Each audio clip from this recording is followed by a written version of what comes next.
you need to have a data usage policy. It needs to be clear guidelines, who will have access, what data, where and when, and also how data can be accessed.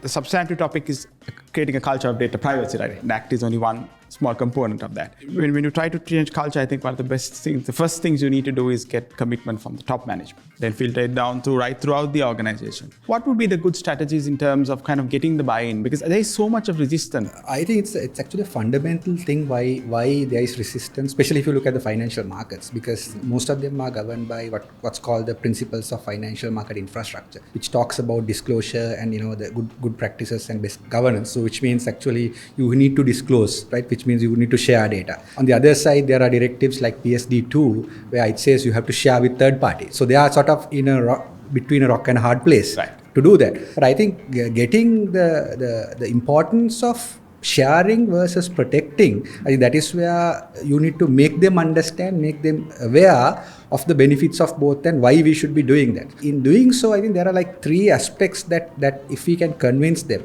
For example, data discovery, because most of these guys need to know what data exists and the importance of data that they have, right? Exactly. The second one is the principles of least privilege.